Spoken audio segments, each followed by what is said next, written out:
Good morning दोस्तों, राधे राधे। कैसे हैं आप सभी? उम्मीद है कि आप सभी अच्छे होंगे, मस्त होंगे। जैसा कि मैं आशा यादव आपके यूट्यूब प्लेटफॉर्म पे तहे दिल से स्वागत अभिनंदन करती हूँ। जैसा कि आप लोग जानते हैं कि 2 दिन से ये चल रहा है यूएनओ, यानी कि ये संगठन ऑर्गेनाइजेशन चल रहा है जो पूरे विश्व में कौन कौन सी संस्थाएँ लागू है और ये कब चल रही थी। यूएनओ की जैसे कि स्थापना तो हुई थी, बट वो किसके चलते हुई थी? जैसे कि द्वितीय विश्व युद्ध के दौरान हुई थी।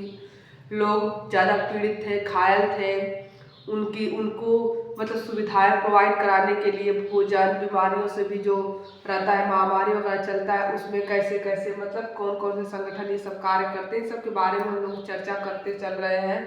उसका आज जो है तीसरा पार्ट है, ठीक है। इसमें जो है देखते हैं, अभी तो WHO को लेकर के चल रहा है। WHO का प्रपोजल किसके द्वारा आया था? जैसे चीन और ब्राज़ील के द्वारा आया था प्रपोजल 1945 में, जबकि 1946 में इसको लागू किया 1946 में इसको लागू कर दिया गया था 7 अप्रैल, ठीक है।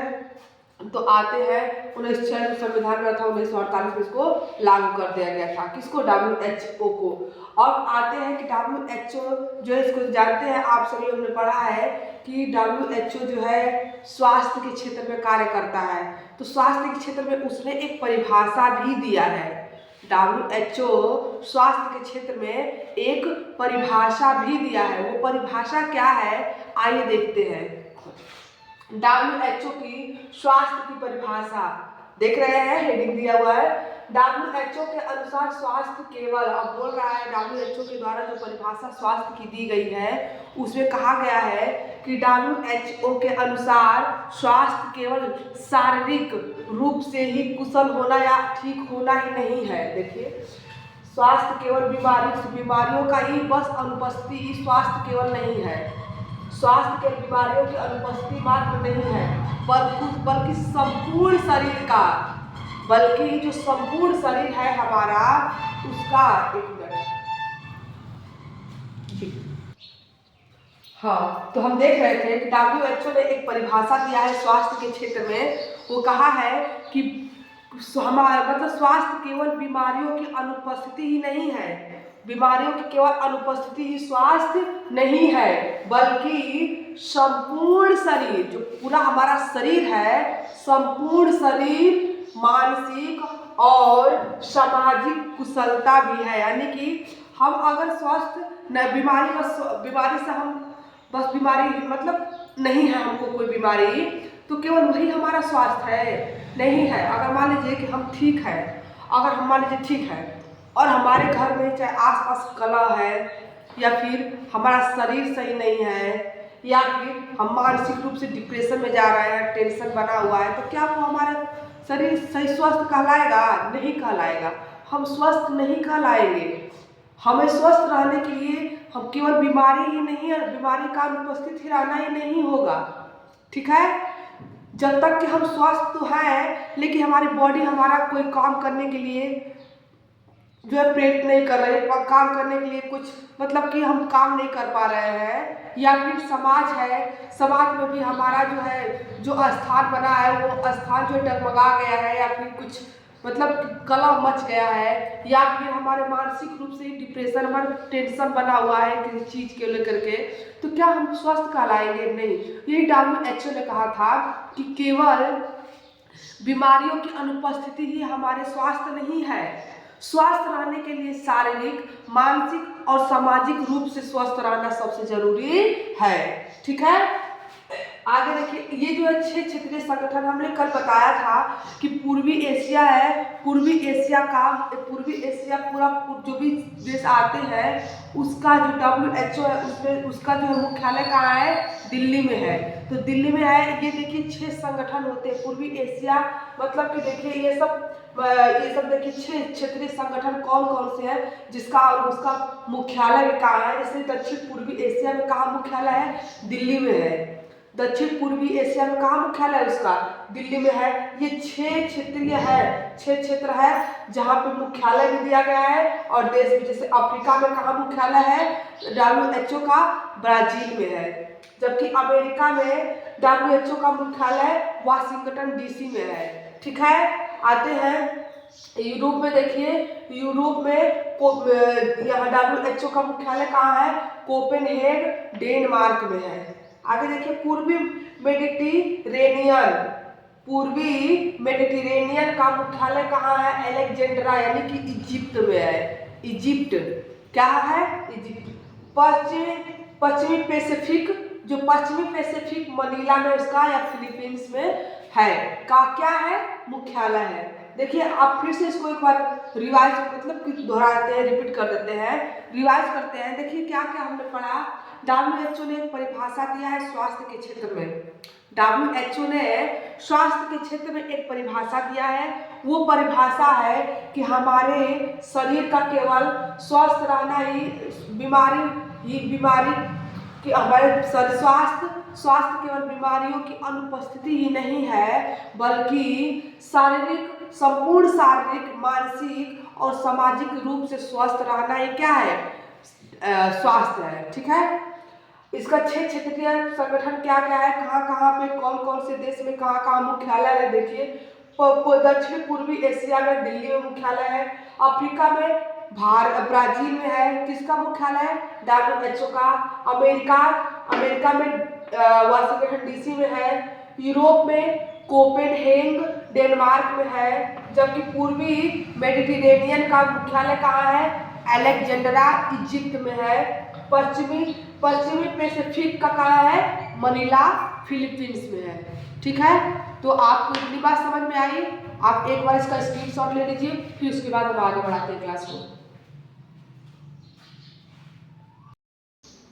हाँ, तो देखिए, उम्मीद है आप लोग इसके शॉट ले लिए होंगे। तो आगे बढ़ते हैं, इस क्लास को आगे बढ़ते हुए देखते हैं। आते दक्षिण पूर्वी एशिया का क्षेत्र कार्यालय कहाँ है? दिल्ली है। बताइए है, दक्षिण पूर्वी एशिया कार्यालय कहाँ है? दिल्ली है।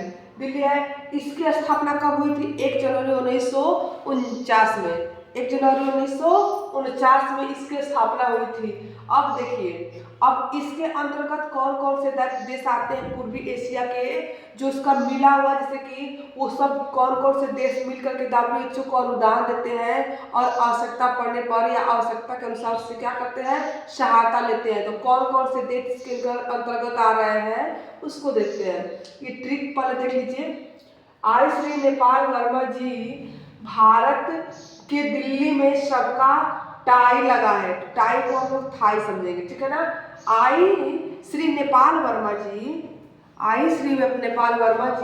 भारत के दिल्ली में सबका टाई लगा है। आई श्री नेपाल वर्मा जी, भारत के दिल्ली में सबका टाई लगा है। ये देखिए, इसके अंतर्गत कौन कौन से देश है? देखिए, आ का मतलब हो गया अफगानिस्तान। क्या हो गया? अफगानिस्तान। अब ई का मतलब क्या हो गया? इंडोनेशिया। क्या हो गया? इंडोनेशिया। अब ये श्री का मतलब हो गया श्रीलंका। क्या हो गया? श्रीलंका। नेपाल का मतलब नेपाल ही हो गया। ये नेपाल है और ये वर्मा का वर्मा देश है और ये भारत का भारत देश है। भारत हो गया और दिल्ली का तो दिल्ली होगा ही, ये तो दिल्ली होगा ही। और टाई का मतलब थाई, तो ये हो गया थाईलैंड। ठीक है। तो ये जो है इसका कोई यूज नहीं, बस यहाँ पे ट्रिक के लिए है।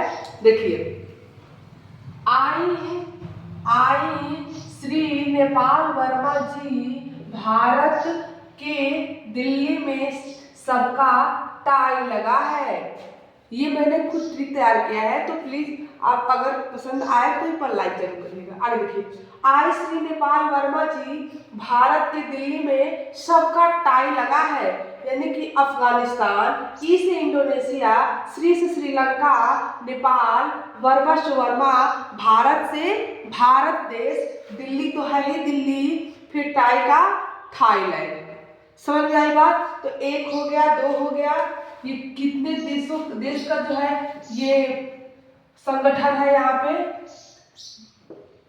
पूर्वी एशिया में कौन कौन से देश आ रहे हैं, कितने देश आ रहे हैं, टोटल 6 देश आ रहे हैं। पूर्वी एशिया में टोटल 6 देश मिल करके WHO को अनुदान देते हैं। उन 6 देशों का संगठन एक संगठन है WHO, जो इसका मुख्यालय कहाँ है? दिल्ली में है।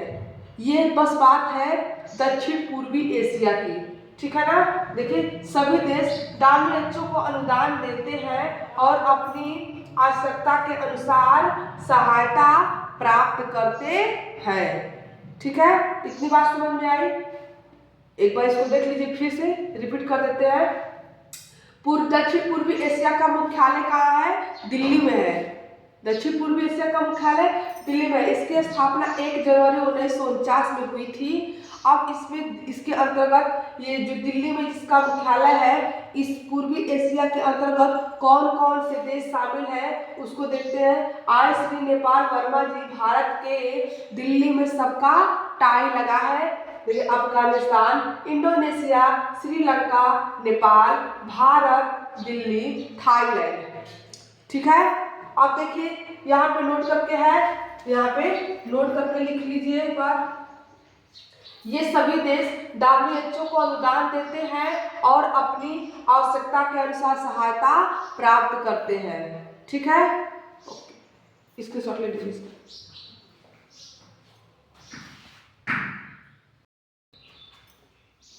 हाँ, तो चलिए आप देखते हैं कि WHO का कार्य क्षेत्र कहाँ कितना है, किसमें है, ठीक है। उसको आगे देखते हैं। उसका जो है 8 क्षेत्र है। आपने स्क्रीनशॉट ले लिया होगा। देखिए WHO का कार्य क्षेत्र 8 है, ठीक है। देखिए मातृ एवं शिशु स्वास्थ्य, पहला है मातृ एवं शिशु स्वास्थ्य के क्षेत्र में जो माता और बच्चा दोनों की मतलब देख रेख के लिए भी, पर्यावरण स्वास्थ्य के लिए भी, नर्सिंग के लिए, जन शिक्षा के लिए, लोगों को शिक्षित करने के लिए, पोषण में भी ये सहायता करता है, व्यवसायिक शिक्षा प्रदान करता है, जन स्वास्थ्य के क्षेत्र में भी कार्य करता है, मानसिक स्वास्थ्य के लिए भी क्या करता है? कार्य करता है। जबकि अभी आगे हम लोग देखेंगे कि WHO अमेरिका के साथ मिलकर के वानस्पतिक प्रोटीन तैयार किया है जिसका नाम इनकैपरीना है, जो पीढ़ी से या फिर कुपोषण से जो पीड़ित बच्चे हैं उनको प्रोवाइड करता है। कौन? WHO, ठीक है। WHO यूनिसेफ और FAO के साथ मिल करके भी कार्य करता है। वो कार्य कौन कौन से हैं?